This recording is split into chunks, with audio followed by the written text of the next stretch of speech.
What is Star Wars: The Old Republic? Star Wars: The Old Republic is one of the last remaining big traditional MMORPGs that came out of the craze of WoW clones, let's call them, where you have your hotbar, your tab targeting, it's a tab targeting MMORPG, some form of subscription that pushes it along. However, it, as well as all of the other big surviving long-term WoW clones, let's call them, is that it is not quite the same progression as its predecessor. So let's take a look at what this MMO is, what you can expect from it. I've already made videos on first and final impressions, and I've even covered if free-to-play is worth it in videos before on this channel. 2 of those are in the playlist in the description below. We're going to be looking at what this is and what you can expect from it today. So, Star Wars: The Old Republic.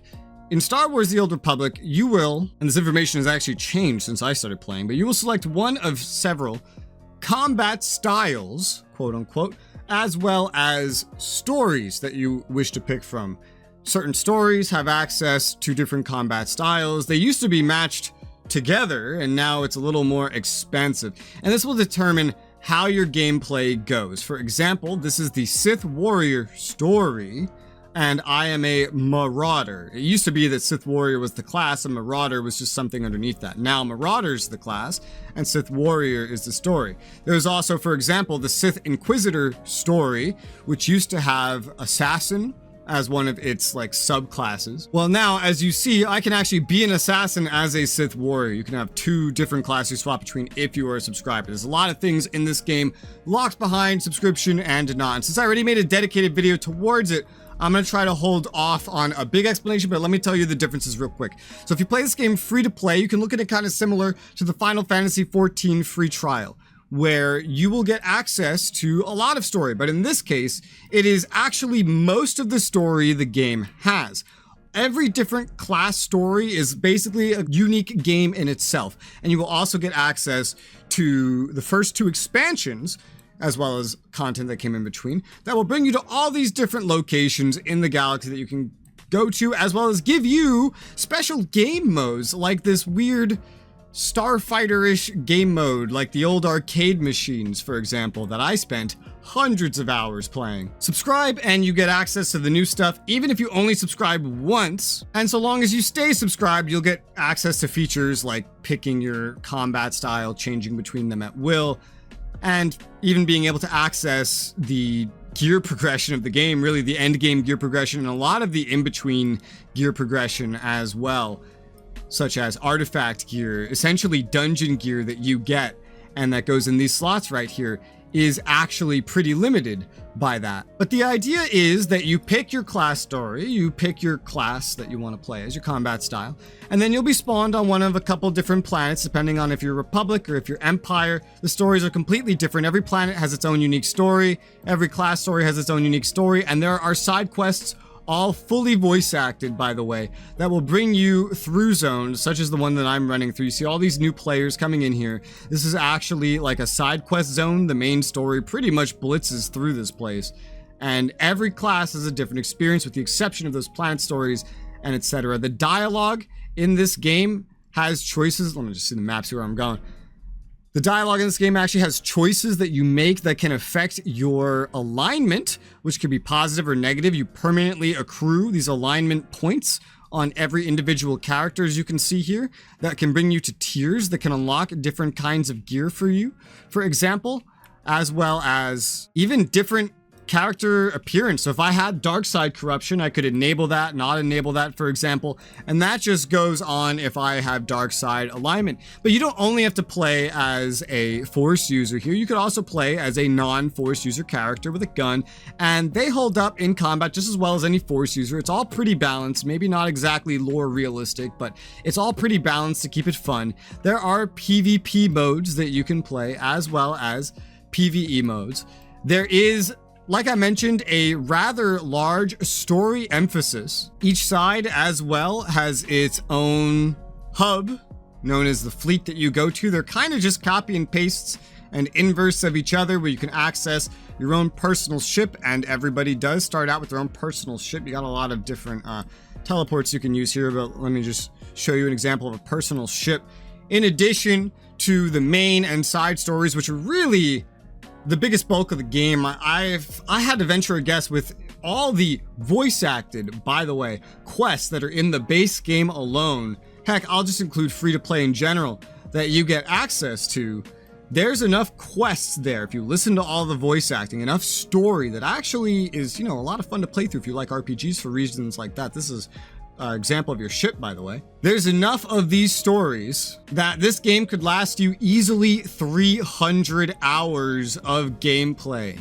Easily, man, easily. this is another thing. This is not your usual MMO where you are the hero that just does everything by yourself. You actually have companions that can come with you. For example, even this droid. Heck, I know there's this big list when you get into the expansions. If you do subscribe, instead of just having these primarily story-based companions, you unlock this whole companion system where you can get companions, maybe permanently even lose access to some because you kill them, for example, because you can make choices like that. And even temporary ones that just kind of show up that you can get relationships with, level up with. In the stories, you can romance them as well. It's really like they just took the idea of Knights of the Old Republic, KOTOR, and turned it into an MMORPG and expanded on things with some of the expansions. But a lot of it is also right there as well. And all these companions can have a lot of their own quests as well. There are dungeons you can do. If I try to queue up for some content here, if I go for group content, they're known as flashpoints in this game. They can be pretty repetitive. This is where a lot of the end game grinding happens, but it's where a lot of leveling can happen as well. Flashpoints, dungeons, they all kind of have stories that you go through, and there will be quests that bring you pretty much to just about all of them as well. Each side can have slightly different flashpoints available to them. Operations raids are the same, and in this game, unlike many others, operations raids are not really just set off there for the most elite players to enjoy to progress their gear progression. In fact, a lot of them are really, really easy, and you don't really need to try at all. Like some dungeons, like veteran dungeons, can be harder than, say, story mode raids, for example. And this is another good way to grind stuff at the end game and even see additional story that ties together different expansions and things like that. And then there's uprisings, which are trying to be like a faster paced version of the two. This game, every expansion, everything introduces dailies that you can grind for reputations that give you access to cosmetics and things like that, as well as heroic missions for grinding currency and the like. The game does have a pretty big inflation problem, unfortunately, so there's only so much headway you can really get with that. When it comes to your classes, you can advance them by selecting different skills you want to get. There are things that are considered better than others, but most of what you do, almost like, when I say most, I mean like 99% of the things you do in this game will be easily tackleable no matter what build you pick. Also, partly because everything in this game generally scales to your level. Now, that's with the exception of things that are higher level than you.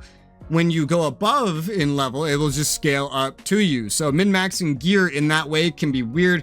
Personally, I've never liked scaling because it's like, what am I grinding for then? You could get little bits of advantages in the scaling by getting better gear, for example, and setting up your class to, be good. However, the rewards kind of scale as well. So quest rewards like money and XP will scale up until, you get to max level. There is no real XP at that point. And everything just becomes kind of like earning pittances of gold, while the end game grinding, if you have access to it through a subscription, is really how you're going to be getting better gear. Regardless, if you're just going through quests, you're not going to notice the gear progression of this game at all, really, because you're not going to really need access to it. Only when you start going into raids and dungeons and the like, will it ever really become relevant and min-maxing to the extent that I have here, which, at least when I was super actively streaming this, everything you see here was essentially best in slot, cosmetics aside. Speaking of cosmetics, you do have access to a nice outfit system, a nice wardrobe system here, where you can overwrite what you're actually wearing. Like, what am I actually wearing? This is what I'm actually wearing. I haven't seen this in forever because I'm always using some kind of outfit that I've either spent my cartel coins on, my premium currency from my subscription, such as this right here, or, purchased actually with in-game money from other players. Since you could dual class and the like, the game does have loadouts for you to interact with. You can equip a companion, but the stats don't really change. It's mostly just cosmetic. I have no idea why this guy is equipped, but he is. This game does have the Holy Trinity: tank, damage, and healer. And your companion that you bring with you, you'll get one very early on. Earlier or later, depending on what class story you pick, but you'll get one very early on. You can designate to be either a healer, tank, or damage as well. Unless you are a healer, generally you're going to pick a healer, and then it's going to make the game very easy because you'll be able to tank things that are meant to be done with groups initially, because you just are DPSing everything, for example, and you have a healer companion that is just keeping you alive the whole time. This game does have... It's kind of like, you know, a battle pass system. You don't buy the battle pass, you just subscribe. You get access to the reward track that everybody actually cares about. The free one is always a pittance, as well as PvP seasons if you're more into PvP. PvP is not the biggest thing in this game. This game has the login rewards to keep you logging in. Thankfully, it's not like you have to log in every day of the month. It's actually going linearly. So you can't really miss a day, which is actually really nice. This game does have some really nice things. All these things were generally introduced when they were brand new concepts, and this game didn't pick the worst ones we've ever seen. It, of course, speaking of worst things, has its cash shop, and just every 100 of this currency, that's $1. So like this right here, this is a level skipped. You just want to skip to max level and all the story in the game. All right, cool, 32 bucks. There it is right there. It has that. It's got $30 lightsaber skins. It's got so many armor sets. Do you like dyeing things? Do you like dyeing your outfits? Because the dyes you buy here, which are the most popular ones in the game usually, 15 bucks, you know, 20 bucks, maybe $2 if they look worse, right? They're one use. You spend 20 bucks on a dye, it's one use. It's also rather pay to win in that aspect as well, because if I buy one of these dyes, like a black and black one that everybody likes for 15, 20 bucks or whatever, and then I sell it on the Grand Exchange, oh, this isn't RuneScape, but you know what I mean, the market for players, I sell it there, and I get in-game money that I can then use to purchase, let me show you, all of these modifications. It's hard to point at them when I'm looking at this, but all these modifications that are on my gear. Here you go. All these modifications, for example, like these augments, when I bought them, these were best. These were the best ones you could get, for example. And they are very, very expensive. And they are very, very hard to earn normally because there's just so much gold and inflation in this game due to money glitches that used to be in the game. However, if you just buy an item players want and get paid by those players, well, what do you know? You're going to be able to afford everything. So if you spend real money in this game, subscription aside, right, then you will reach basically, essentially max gear if you know what to go for instantaneously if you just have access to that money. Whereas any other player might have to grind some ops and dungeons and things like that until they earn money, which could take weeks, months. For me, it would be over a month of daily play, doing raids like every single day. So there is that aspect of pay to win. There is, in addition to all the companions and everything, you can have a fuck ton of mounts, some of which are earned in game. Many of these are also just bought on the cash shop. Same thing with pets. You can earn some, but you can also buy them to have them follow you around. There is another kind of XP, your legacy, where you can level it up by just playing across different characters, earning XP. You earn like a fractional rate of XP, of the character XP you earn, which can then earn you different buffs, such as speeding up your mount, getting teleports to go places, getting these droids that can, like, you know, summon personal storage, summon legacy, account-wide storage, for example, even accessing the exchange. This is new to me. This wasn't really here when I was playing a lot. That's why I don't have it.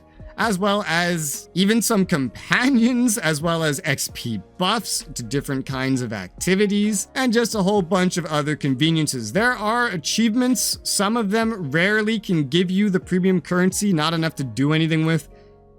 If you like housing, this game has housing. I have access to a bunch of random different houses.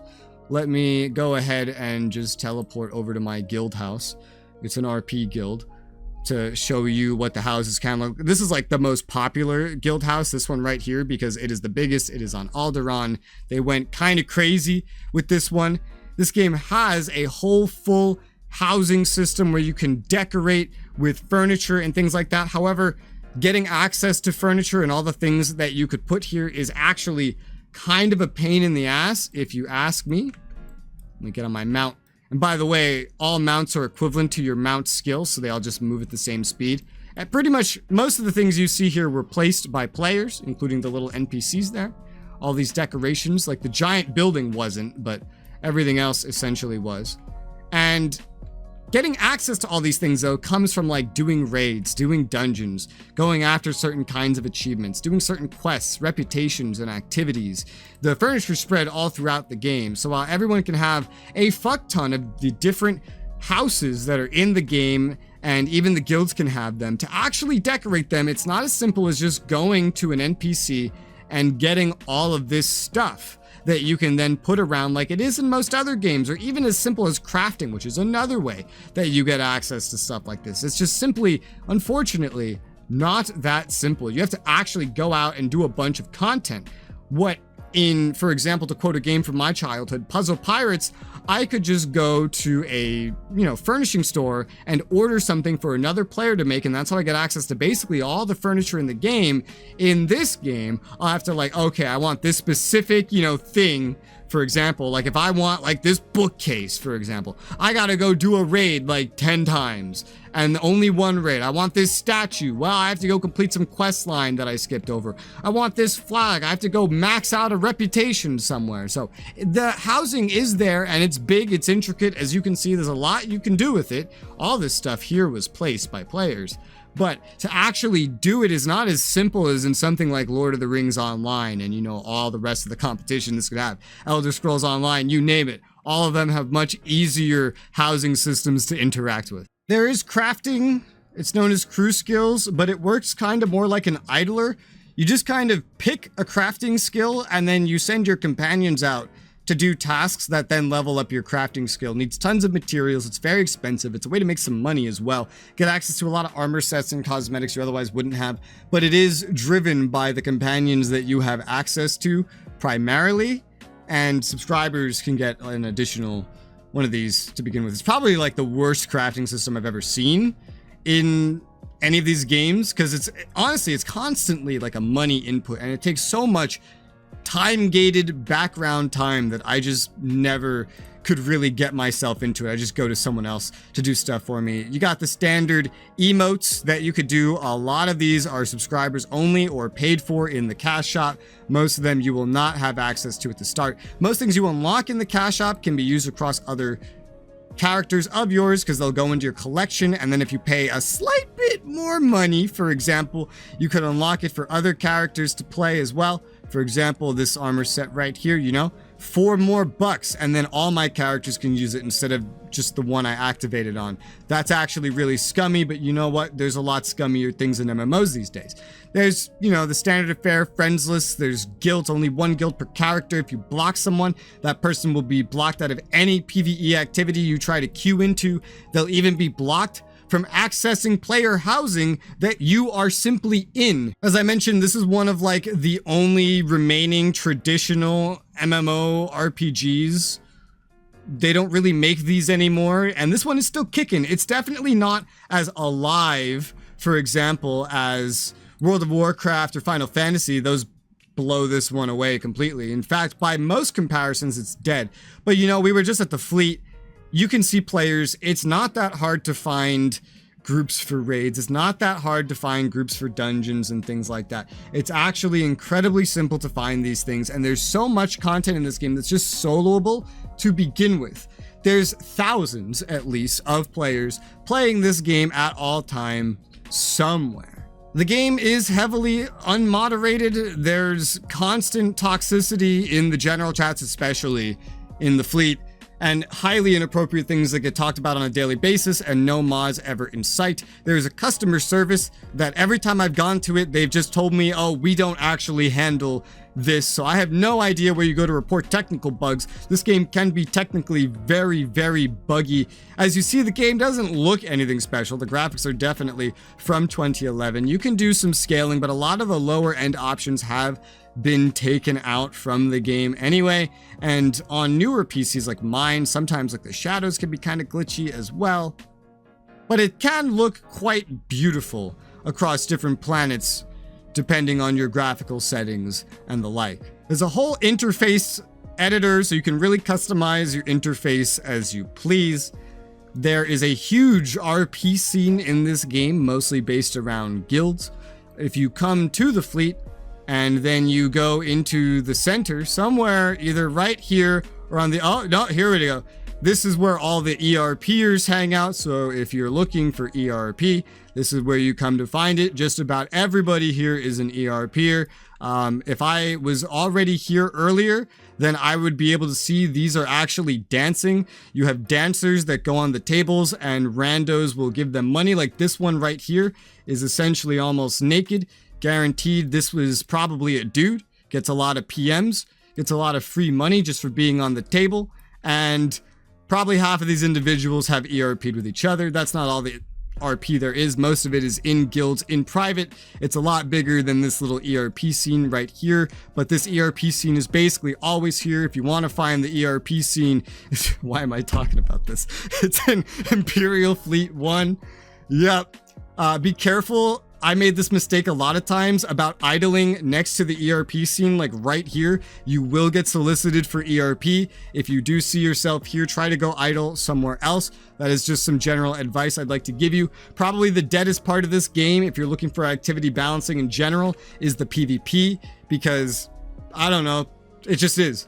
There's like hardly any PvPers. They're all toxic. They all hate each other, and they always complain about not being able to find a match. And I find that funny because blocking others doesn't stop them from appearing in your PvP games. It only works for PvE content. There are tons of events for this game. This is literally one right here. It's an advertisement for an event, and there's another one down there that are always getting recycled and regurgitated, but there are rarely any new events to do. But mostly these events are there for earning cosmetics and the like and things like this.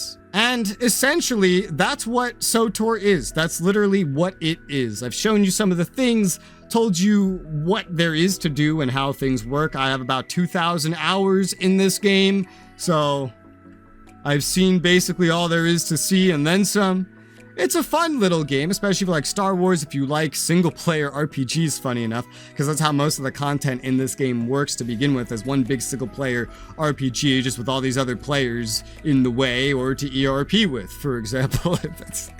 Hopefully this video has helped you. Again, I got a couple of the videos in the playlist below, as well as some others hidden around the channel, covering stuff like my impressions, as well as how free-to-play compares to the sub 1-to-1. Hope this video has helped you. Thank you guys very much for watching, and I'll see you on another one.